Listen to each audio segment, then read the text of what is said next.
Hello everyone, and welcome back to another WARNO deck deep dive, this time featuring the 8th US Infantry.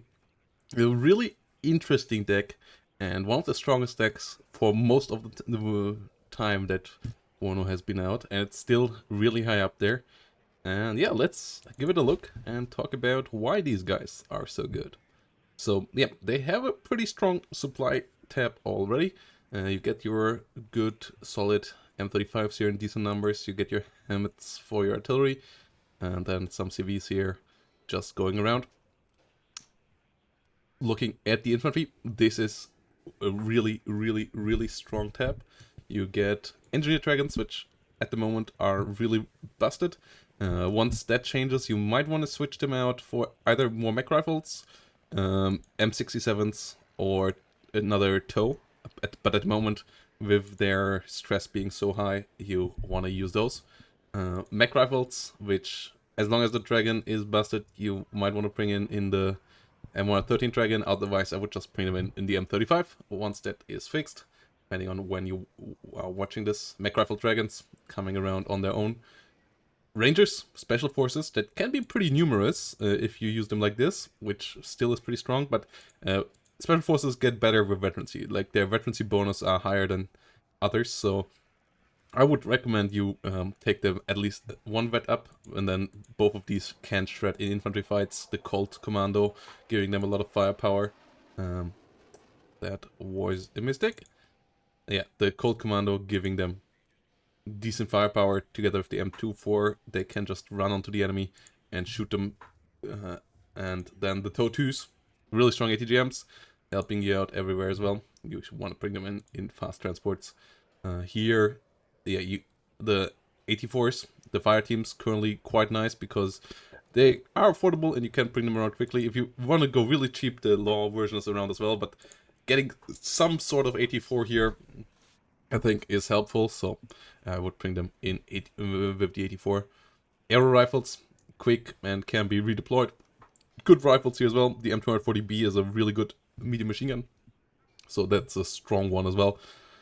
Yeah, the aero rifles really helpful in plugging gaps. So a super versatile infantry tab. Only thing you don't get is IFVs, which you have to compensate a bit for in your playstyle. But outside of that, you get everything here. Mech rifle leader, a good leader as well. 9 hit points. Only 1 MG. If it would have 2 MGs, that would be really fantastic. Ranger leaders, an option as well. The RCL is nice, but only 6 hit points. And they reveal themselves with the RCL, so I rather take the mech rifle ones here. Even though the Rangers come with 1 vet level higher, but the extra hit points here on the mech rifle one are too good. Could come in the dragon as well. Artillery, a versatile tab as well. What I'm currently going for is mortar for smoke. That's what you want to use your mortars for. That's why we go with the cheaper one as well. Both are viable though, but this one just being a bit more numerous, and the range difference doesn't really matter. It's just about the smoke. M109s, really solid artillery pieces at the moment, and then MLRS.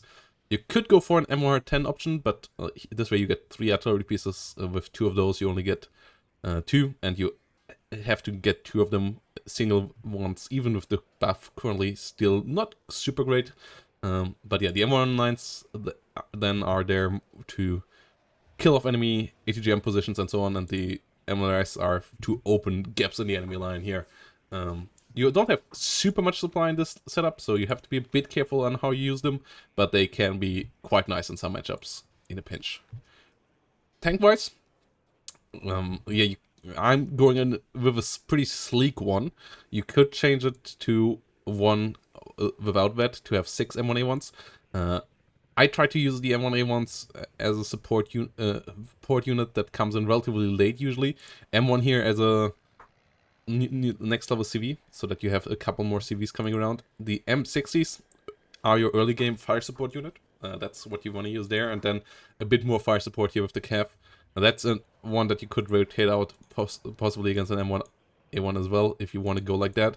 But I like the CAF at the moment as a replacement for your IFVs. I wish it would have slightly higher rate of fire. A rate of fire of 4 or 5, I think, would be nice if Eugen could buff them up there a bit. But yeah, the M60s here, pretty key. to have an early game tank out there. That and both of these kind of replacing your IVs. This one as infantry support, this one as the dealing with enemy APCs and so on. And then the M1A1s roll in later. You are a bit limited in the numbers, but if you are careful, I think 4 get you quite far. So that's why we're limited to that. Recon-wise, LRS, fantastic, see a lot. M150 can come in early, has a long-range ATGM, so APCs and so on have to be careful. And that's for 40 points, that's really nice. And then the Bradley here is your tank killer with the TOW 2. And the Bushmaster obviously can help out, being your IV support as well. Though you don't want to risk it like normal IVs because it's not priced like a normal IV, it's a really expensive one. So it's still a recon unit that you want to have on the flank, being able to scout for its own TOW 2s, and then using the Bushmaster if necessary in a pinch. AA-wise, you're really well set up as well. Stingers, pivots, Eyehawks. Eyehawks for the long range. Only 3 here, so you have to be a bit careful. You also obviously have to micro against seed with this. Stingers as the fast ones that you want to bring in with your opener, so that enemy helicopters don't run you over too quickly. And then the pivots, if you use them in bunches of 3s or 4s, they kill all kind of planes flying over them, and are pretty reliable there, more reliable than missiles. So pivots, quite nice AA at the moment as well. Really, really high DPS for their cost.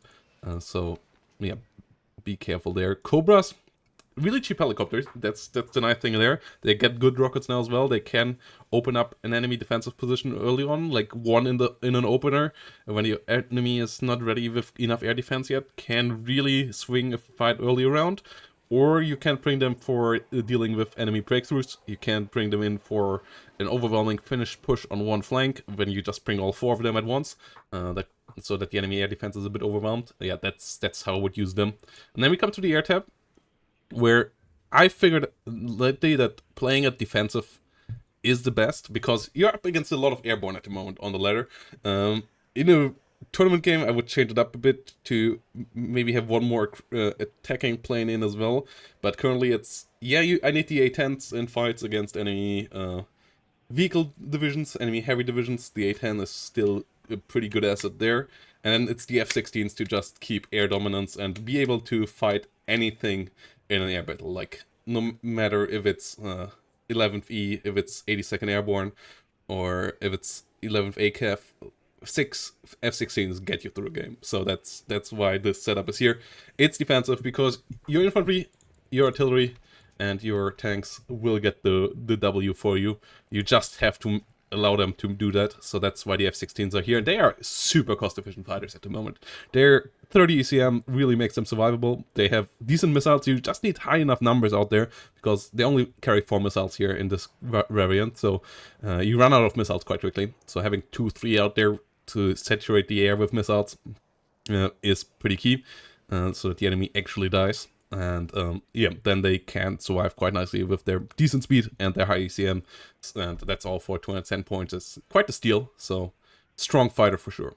The fewer missiles also mean quicker reload, so they come around quite quickly once more if you don't get them damaged. So yeah, solid recon. I like the M150s, they're still pretty great.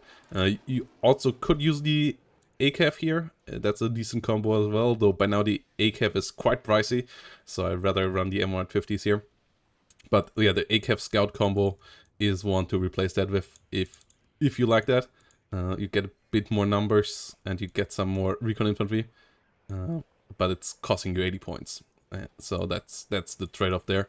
But these cost you only 40 points, and the TOW a bit more useful in average at the moment than the RCL. So that's why the M150 here is in at the moment as your replacement open field spotter, where IVs would usually go, because yeah, you don't have that, but you have everything else. Good artillery to open the enemy, mech rifles, and a lot of dragons to keep that infantry push going. Strong enough tanks to win any tank fight if you take it carefully, and then good AA to keep that all covered as well. Decent helicopters, Cobras, pretty fast, good cost efficiency. So yeah, a really, really strong all-rounder deck. And that's what it always has been, and that's what it most likely will always be. 8 falling out of favor, a lot has to be get nerfed on the US side to push them out of there. So I'm pretty sure we will see this division quite high up there for a long time. So yeah, thanks for watching, guys. Let me know down below what you think of 8th, and I hope to see you in the next one. Bye bye, and have a great day.